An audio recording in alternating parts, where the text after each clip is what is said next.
जय हिंद दोस्तों। आज हम स्टार्ट करने वाले हैं सेल, जिसे हम कहते हैं क्या, कोशिका, जिसे हम क्या बोलते हैं, कोशिका।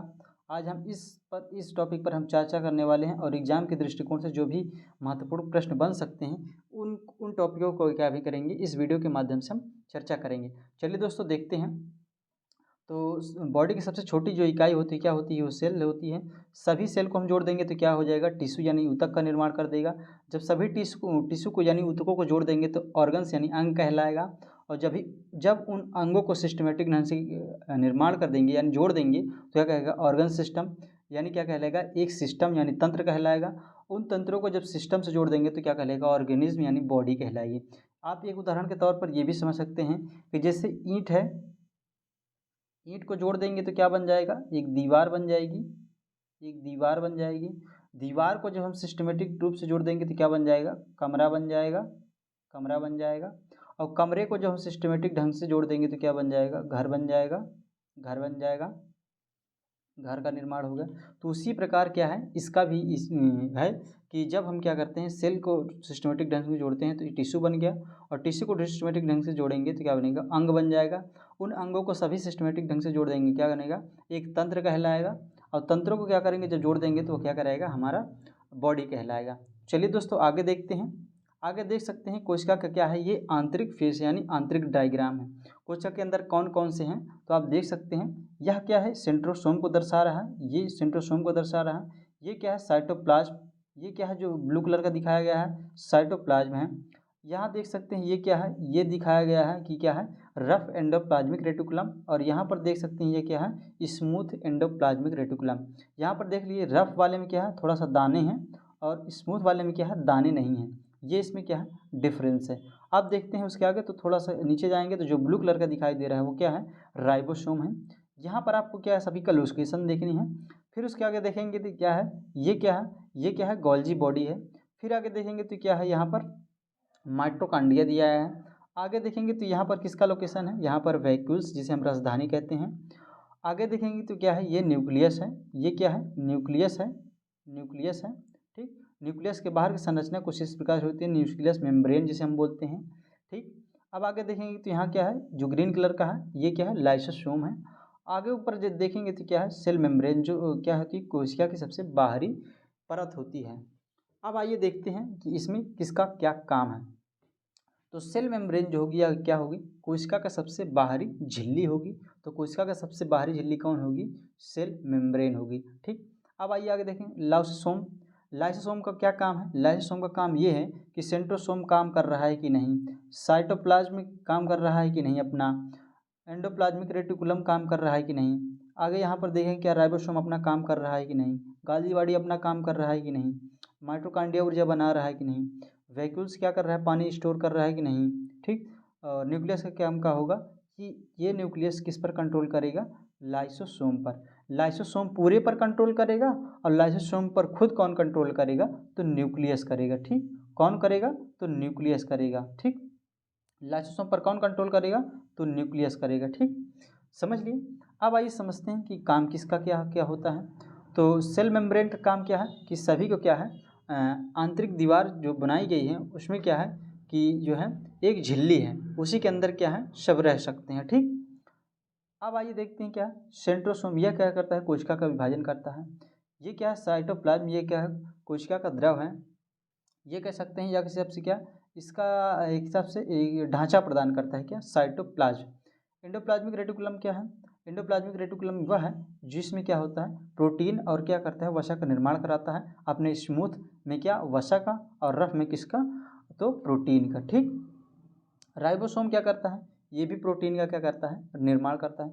गोल्जी बॉडी क्या करता है, गोल्जी बॉडी का काम है या एक स्थान से दूसरे स्थान तक ऊर्जा का ट्रांसफर करना। जैसे हम जहाँ बोल रहे हैं वहाँ पर ऊर्जा की जरूरत होगी तो जीव तक ऊर्जा पहुँचाने का काम करेगा, गोल्जी बॉडी करेगी। आगे देखिए, माइटोकॉन्ड्रिया का काम क्या है, माइटोकॉन्ड्रिया का काम क्या है, तो क्या करेगा, पावर हाउस ऑफ सेल किसे कहा जाता है, तो माइटोकॉन्ड्रिया क्या जाता है। ठीक, वैक्यूल्स जिसे हम राजधानी कहते हैं, तो पानी किस में सबसे ज़्यादा स्टोर होगा, तो वैक्यूल्स में होगा। ठीक, लाइसोसोम का क्या काम है, सबको चेक करेगा अपना अपना काम कर रहे हैं कि नहीं। ठीक, और जो नहीं काम करेगा क्या करेगा, उस पर लाइसोसोम छिड़क देगा और वह क्या हो जाएगा, मर जाएगा। ठीक, आइए दोस्तों आगे देखते हैं। इसके प्रत्येक पार्ट में कौन कौन से क्या हैं। तो पहले यहाँ पर ओवरव्यू समझते हैं कि कोशिका के अंदर एक होता क्या है। तो अभी आपने देखा कि बीच में कौन होगा, न्यूक्लियस, बीच में कौन होगा, न्यूक्लियस। चलो हमने न्यूक्लियस को बैठा दिया। न्यूक्लियस को बैठाने के बाद हमने देखा कि और भी तमाम प्रकार के क्या हैं वो थे जो जरूरी थे, यानी अंदर क्या होगा, माइटोकॉन्ड्रिया भी होगा, और क्या होगा, सेंट्रोसोम भी होगा, और क्या होगा, वैक्यूल्स भी होगा, और क्या होगा, तो क्या होगा और क्या होगा इसमें, और जो होगा वो क्या होगा, गोल्जी बॉडी होगी, और क्या होगा, गोल्जी बॉडी के अलावा क्या होगा, गोल्जी बॉडी के अलावा क्या होगा, राइबोसोम होगा, राइबोसोम के अलावा क्या होगी, और राइबोसोम के अलावा क्या और होगी, माइटोकॉन्ड्रिया वगैरह होगी। माइटोकॉन्ड्रिया तो हमने देख लिया है।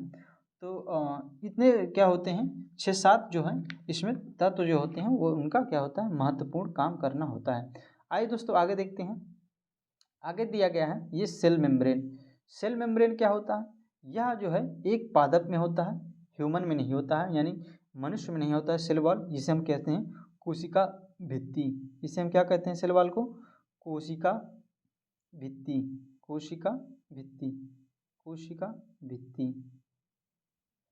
तो ये कोशिका भित्ति का काम क्या होता है, कोशिका भित्ति का काम ये होता है कि जो भी पेड़ पौधे हैं उनमें क्या करना, उनको एक आकृति प्रदान करना। और इसमें क्या होता है कि सेल्यूलोज का बना होता है, या मेम्ब्रेन किसका बना होता है, सेल वॉल किसका बना होता है, यानी तो सेल्यूलोज का बना होता है। तो यह पेड़ पौधों क्या करेगा, एक आकृति और आकार प्रदान करने की क्या करेगा, उसमें सेफ्टी करेगा। ठीक, अब आइए दोस्तों आगे देखते हैं। आगे हमने देखा सेल मेम्ब्रेन जो है यह हमारे क्या है, कोशिका का सबसे बाहरी परत है, जिसे हम कहते हैं कोशिका झिल्ली। कोशिका झिल्ली का काम क्या होता है, तो कोशिका झिल्ली का काम यह होता है कि कोशिका के अंदर जाने वाले यानी इंटर करने वाले और अंदर से बाहर आने वाले पदार्थों को क्या करेगा, यानी अंदर से बाहर जाने वाले और बाहर से अंदर आने वाले उसका क्या करेगा, निर्धारण कौन करेगा, तो कोशिका झिल्ली। कि कहेगा भाई हमको ये चीज़ ज़रूरत है, तुम आओ, ये चीज़ हमें नहीं ज़रूरत, तुम यहाँ से निकलो। इसका कौन निर्धारण करेगा, सेल मेम्ब्रेन निर्धारण करेगी। जो चीज़ है आवश्यकता होगी सेल मेम्ब्रेन ले लेगा, और जो चीज़ अनावश्यक होगी उसको कोशिका से बाहर निकालने का कौन, तो सेल मेम्ब्रेन निकालेगा। यह किस में होता है, यह जंतु और पादप दोनों में होता है, यानी कह सकते हैं पौधों और जंतु दोनों में होता है।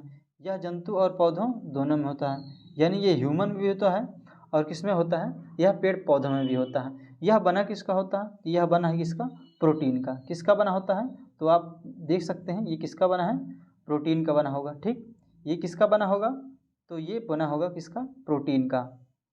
किसका बना होता है, प्रोटीन का बना होता है। ठीक, आइए दोस्तों आगे देखते हैं। अब आगे दिया है क्या, सेंट्रोसोम। सेंट्रोसोम का काम क्या होता है, कोशिका का विभाजन। और सेंट्रोसोम की खोज किसने की थी, तो बोबरी ने।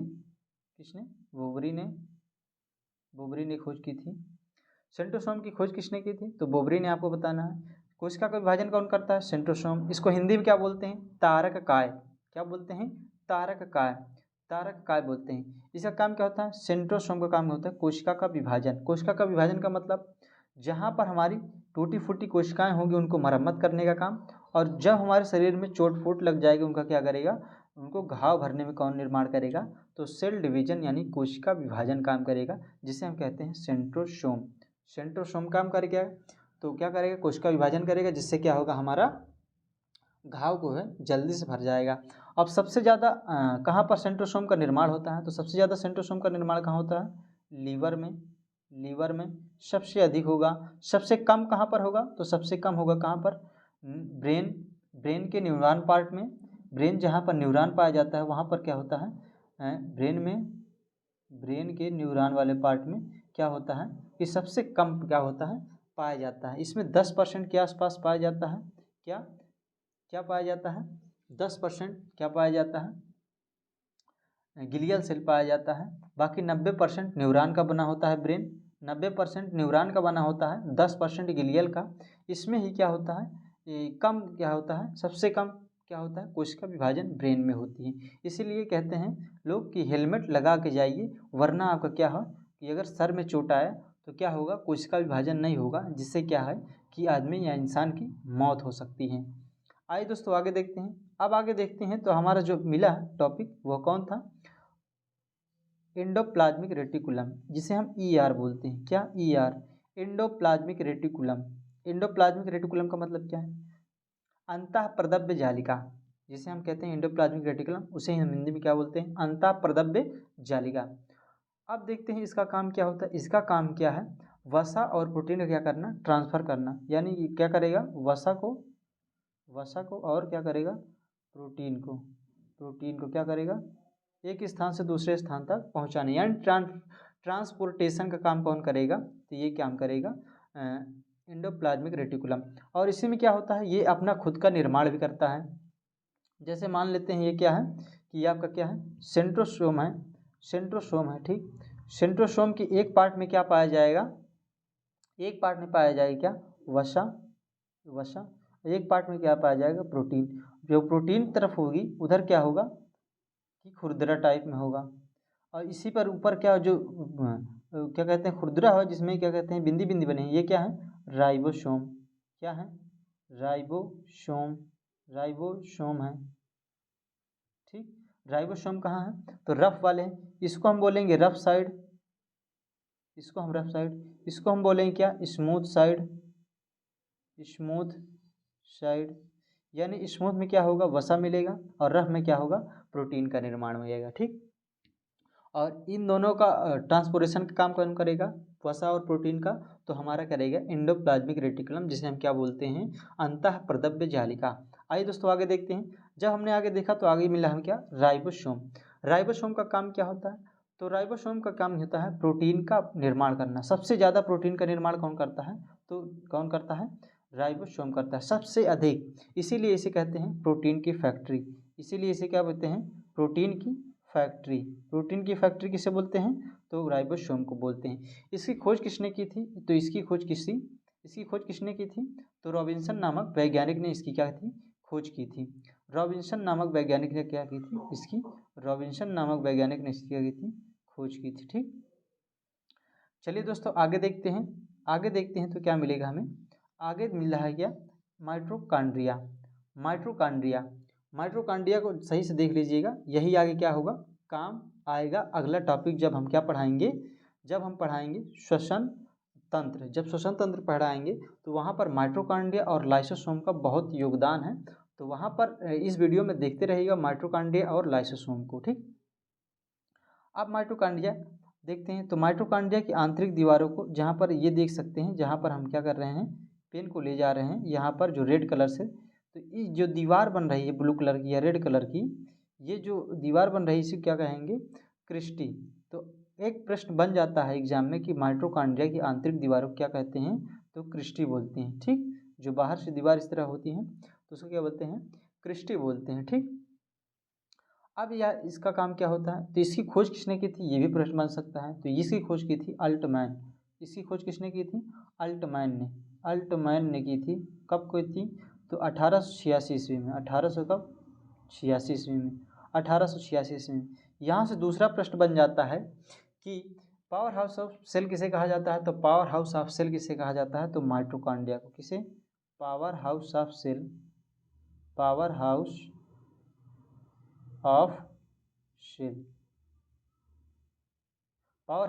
किसे कहा जाता है, तो माइटोकॉन्ड्रिया को कहा जाता है, ठीक है। चलिए दोस्तों आगे देखते हैं तो हमारा कौन आया है, गोल्जी बॉडी का काम क्या होता है, गोल्जी बॉडी का काम ये होता है कि जो भी हमारे शरीर में ऊर्जा है, जहाँ पर आवश्यकता होगी उसको क्या करेगा, एक स्थान से दूसरे स्थान तक क्या करेगा, पहुंचाएगा। यानी जो प्रोटीन को होगा एक स्थान से दूसरे स्थान तक पहुंचा देगा, और वहां पर क्या हो जाएगा, ऊर्जा की जब जरूरत पड़ेगी तो प्रोटीन क्या कर जाएगा, टूटेगा वहां पर। तो कह सकते हैं ऊर्जा का ट्रांसपोर्टेशन कौन करता है, तो गोल्जी बॉडी करता है। जैसे हम बोल रहे हैं तो इस समय हमारी जीभ को सबसे ज़्यादा ऊर्जा की आवश्यकता है, तो गोल्जी बॉडी क्या करेगा, ट्रांसपोर्ट करेगा, सारे शरीर से, सभी अंगों से ले जाएगा और जीभ को दे देगा। जैसे आप धावक हैं, आप दौड़ रहे हैं, तो आपको सबसे ज़्यादा पैर में क्या करेगी, ऊर्जा की आवश्यकता है। तो गोल्जी बॉडी क्या करेगी, पूरे बॉडी से क्या करेगी, ले जाएगी और पैर में आपके जहाँ पर आवश्यकता होगी जिस अंग को, उसको दे देगी। और इसका काम क्या होता है, इसका काम और एक होता है, जो कोशिका भित्ति होती है सेल वॉल में, जो कोशिका भित्ति होती है सेल वॉल में, उसका एवं लाइसोसोम का क्या करता है, निर्माण करता है। जो कोशिका भित्ति होती है और लाइसोसोम जो होता है उनका क्या करेगा, निर्माण करेगा। लाइसोसोम का क्या करेगा, निर्माण करेगा। तो यानी जो कोशिका भित्ति होती है और लाइसोसोम का कौन निर्माण करेगा, गोल्जी बॉडी। तो गोल्जी बॉडी का दो काम हो गया, एक ऊर्जा को ट्रांसपोर्टेशन करेगा और क्या करेगा, कोशिका भित्ति जो पेड़ पौधों में होती है, और एक लाइसोसोम का क्या करेगा, निर्माण करेगा। अब आइए दोस्तों, इसका एक प्रश्न और बन सकता है, गोल्जी बॉडी की खोज किसने की थी, तो कैमिलो गोल्जी। आपका उत्तर क्या हो जाएगा, कैमिलो गोल्जी। आइए दोस्तों अगला प्रश्न देखते हैं। अगला प्रश्न नहीं कह सकते हैं कि अगला, ये कह सकते हैं टॉपिक, ये किसका है, आइमेज। तो ये है किसका, लाइसोसोम का। लाइसोसोम, जिसका निर्माण कौन कर रहा था, गोल्जी बॉडी। अभी हमने पढ़ा लाइसो क्या है, सोम है, लाइसोसोम है ये। तो लाइसोसोम को आप देख सकते हैं किस प्रकार इसका डायग्राम रहता है। यह लाइसोसोम का है। लाइसोसोम का काम क्या होता है, हमने बताया कि सभी जो तत्व हैं, जैसे वैक्यूल्स, माइटोकॉन्ड्रिया, या कहें कि राइबोसोम, एंडोप्लाज्मिक रेटिकुलम, ठीक, गोल्जी बॉडी, इन सबको क्या करेगा, संदेश देता रहेगा। गोल्जी बॉडी तुम अपना काम कर रहे हो, एंडोप्लाज्मिक रेटिकुलम तुम अपना काम कर रहे हो, लाइसोसोम तुम अपना काम कर रहे हो, लाइसोसोम नहीं, माइटोकॉन्ड्रिया तुम अपना काम कर रहे हो, राइबोसोम तुम अपना काम कर रहे हो। तो सभी को चेक करेगा कौन, सभी से लाइसोसोम क्या करेगा, सबको चेक करेगा।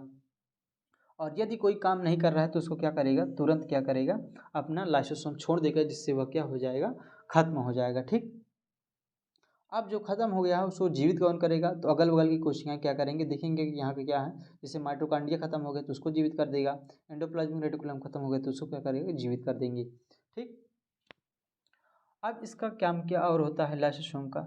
लाइसोसोम का क्या काम होता है कि यह क्या करता है, पूरी बॉडी क्या करता है, देख रेख करता है। और इसकी खोज अगर हम बात करें कि इसकी खोज किसने की थी लाइसोसोम की, तो इसकी खोज की थी डी डुबे ने। इसकी खोज किसने की थी, तो डी डुबे, डी डुबे, डी डुबे। लाइसोसोम की खोज किसने की थी, तो डी डुबे क्या हो जाएंगे, इसका उत्तर हो जाएंगे। चलिए दोस्तों अगला देखते हैं। अगला हम इमेज देख सकते हैं वैक्यूल, जिसे हम क्या बोलते हैं, रसधानी, रसधानी, रसधानी। इसे हम रसधानी इसलिए कहते हैं क्योंकि इसमें क्या रहता है, पानी की मात्रा को क्या करता है, संचित करते, या कह सकते हैं इकट्ठा करके रखता है। कौन, वैक्यूल्स। वैक्यूल्स को देख सकते हैं आप, यहाँ पर कुछ नोटेड करके दिखाया गया है, जो ग्रीन कलर का है ये क्या है, वैक्यूल्स है। ये क्या है, वैक्यूल्स है, वैक्यूल्स है। ये क्या करेगा, वैक्यूल्स का काम क्या होता है, यह क्या करेगा, शरीर में जो भी होगा, क्या होते हैं, पानी की मात्रा, उसको कौन कंट्रोल करेगा, तो वैक्यूल्स करेगा। शरीर के बाहर का 65% जो जल होता है वो इन्हीं वैक्यूल्स में क्या रहता है, स्टोर रहता है। शरीर के बाहर का 65%, कितने परसेंट, 65%, शरीर के बाहर का 65% जो जल स्टोर रहता है वह इन्हीं वैक्यूल्स यानी रसधानी में ही रहता है स्टोर। अब आइए दोस्तों आगे देखते हैं। अब आगे देखते हैं तो क्या है, अब आगे देखते हैं तो सबसे बीच में जो मिलता है वह क्या मिलता है, न्यूक्लियस। न्यूक्लियस जिसे हम क्या बोलते हैं, केंद्रक। क्या बोलते हैं, केंद्रक, केंद्रक। अब केंद्रक के अंदर ही क्या पाया जाता है, केंद्रक के अंदर ही क्या पाया जाता है, कोशिका, कोशिका, क्रोमोसोम, क्रोमोसोम।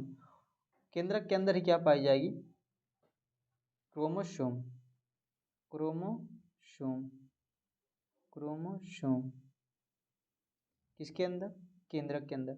अब केंद्रक का काम क्या होता है, केंद्रक का काम ये होता है कि सभी को देखेगा कि काम कर रहे हैं कि नहीं। जैसे लाइसोसोम को भी कौन कंट्रोल करेगा, तो यही कंट्रोल करेगा, पूरे के क्या करेगा, कंट्रोल करने का काम करेगा, ये केंद्रक करेगा। इसीलिए इसको क्या बोलते हैं, कोशिका प्रबंधन की कमान कौन करता है, तो इसे बोलेंगे आपको न्यूक्लियस की। कोशिका प्रबंधन का काम कौन करता है, तो न्यूक्लियस करता है। अब आइए देखते हैं इसमें और क्या क्या पाया जाता है, यानी कहना क्या चाहते हैं आप। केंद्रक के अंदर 80% क्या होता है, प्रोटीन होता है।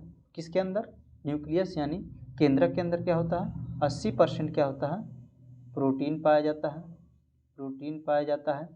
और 10% क्या होता है, 10% क्या होता है, डीएनए पाया जाता है। डीएनए जिसका फुल फॉर्म क्या होता है, डीऑक्सी राइबो न्यूक्लिक एसिड। ठीक, और क्या होता है, 10% इसमें अन्य पाया जाता है। 10% इसमें क्या पाया जाएगा, अन्य पाया जाएगा। ठीक, तो 80% इसमें क्या पाया जाएगा, प्रोटीन न्यूक्लियस में, और 10% डीएनए और 10% अन्य तत्व पाए जाएंगे। ठीक, अब आइए देखते हैं इसी के अंदर क्या पाया जाएगा, गुणसूत्र पाया जाएगा जिसे हम क्रोमोसोम कहते हैं। इसी के अंदर क्या पाया जाएगा, गुणसूत्र पाया जाएगा। जब इसको हम जूम करके देखेंगे तब हमें क्या मिलेगा, क्रोमोसोम मिलेगा।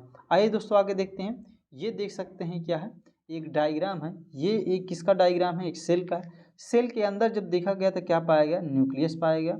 जब न्यूक्लियस को थोड़ा सा और अंदर देखा गया जूम करके तो क्या पाया गया, क्रोमोसोम पाया गया। क्रोमोसोम पाया गया। क्रोमोसोम को क्या पाया गया, तो क्रोमोसोम को जब और थोड़ा सा बढ़ाया गया तो क्या मिला हमें, डीएनए मिल गया। डीएनए जिसे हम डीऑक्सीराइबोन्यूक्लिक एसिड कहते हैं। डीएनए को जब और थोड़ा सा बढ़ाया गया तो क्या मिल गया, जीन मिल गया। ठीक, जीन मिल गया।